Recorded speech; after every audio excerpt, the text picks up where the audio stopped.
The aforementioned Roger Bennett is on tour across the nation during the World Cup, heading to Philadelphia and Washington, D.C. Tickets available now at meninblazers.com. And also, pick up a copy of his new book, Gods of Soccer, and he joins us now on the program. How excited are you today? Oh, Danny Patrick, I feel like we're at the semi-final part of the World Cup, but somehow we're only day 4 in. It's definitely 4 games a day. It's doing for us. It's a grind.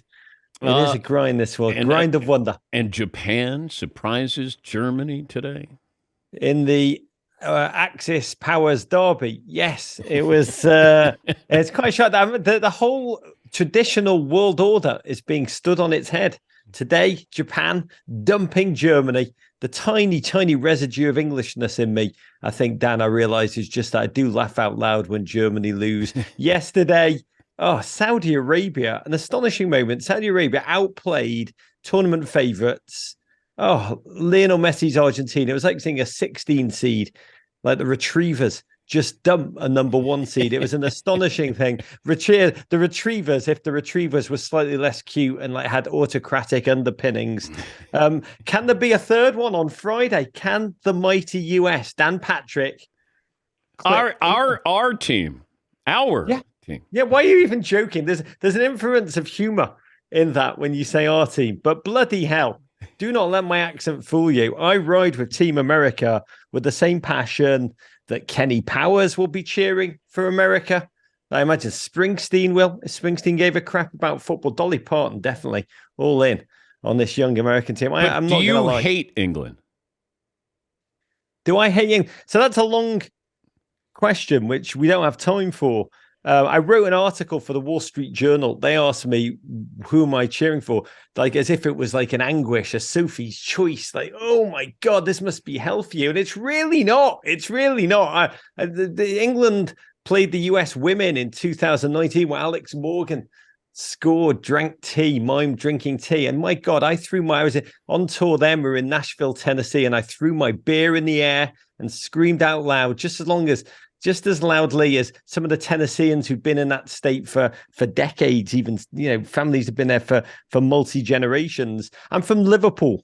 That's the story. I'm from Liverpool. We hate England and Liverpool. We wanted a seed when I was a kid, become the Republic of Liverpool. They hate us. We hate them. We're like Philadelphia on steroids. They hate us. We hate them. And so I always felt deeply connected to America as a kid. It's where all the great ideas kind of came through the port of Liverpool first. And coming here, becoming American, something I took super seriously. And anyway, the short answer, when Piers Morgan is on one side of an argument, Dan Patrick, you're on the other.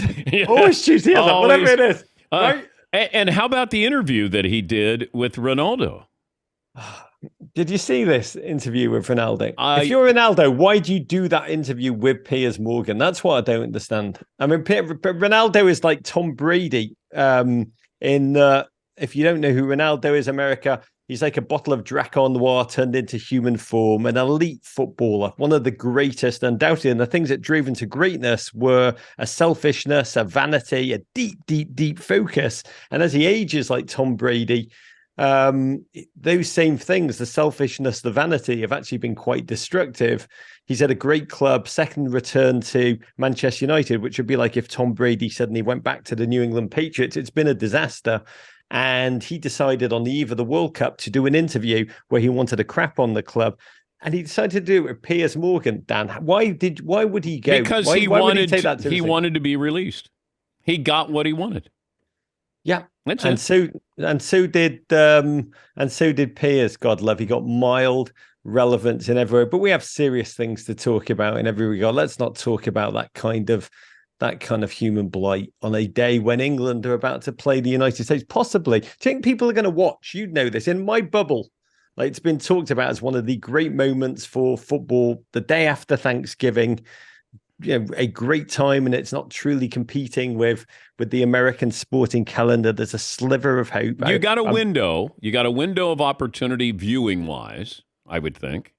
This is what happens with us. We buy in. Oh, this is the year. We got a young group. Oh, are we maybe a World Cup too soon here?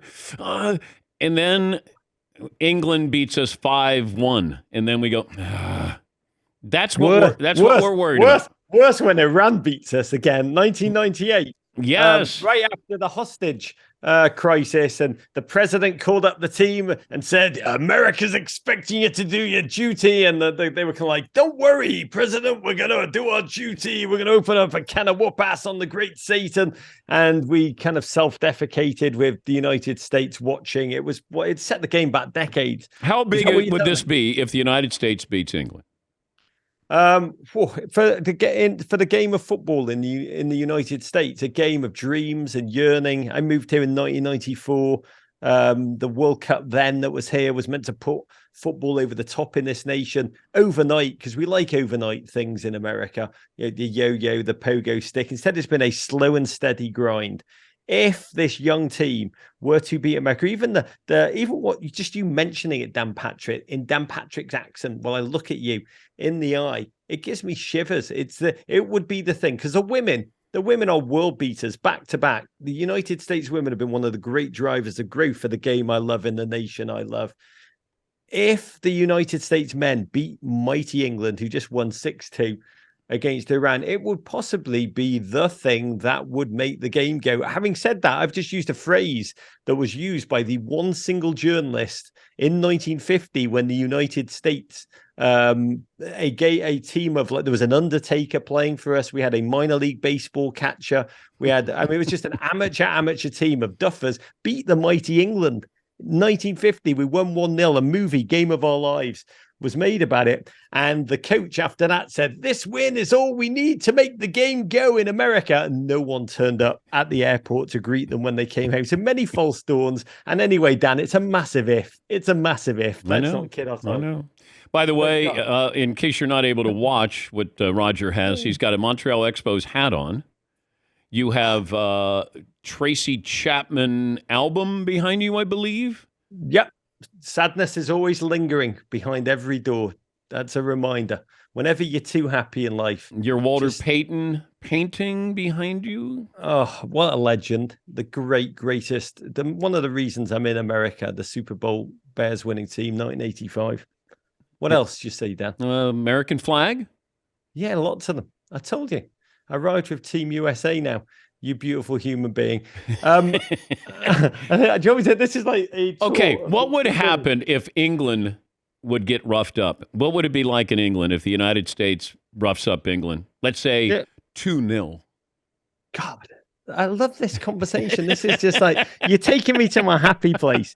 It would be, look, here's the reality. So American sports, you love winners. It's part of the reason that there's a certain shame and a certain stigma, but we don't want to truly trust our men because we know they're going to possibly let us down. We like winners. We like Charles Barkley rising up over an Angolan hapless defender when we're already 70 points up, dunking on him and elbowing him in the head. We love that. That's what we love. Yeah. And our soccer team do not do that. And the world knows our men's soccer team don't do that. And that's why this joke about soccer or football, where they take the piss out of us for using the word soccer here. By the way, when they use the word soccer quite freely over in England, two of the biggest shows on English television are Soccer Saturday, a long-running Saturday television show, and Soccer AM, a morning.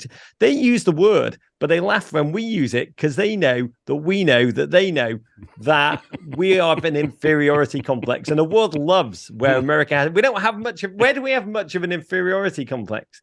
So if we were to beat England, the shame for that nation, they'd say, "Oh, they've taken that one thing away that we had on them: soccer, football. It's the one thing that we all had on them."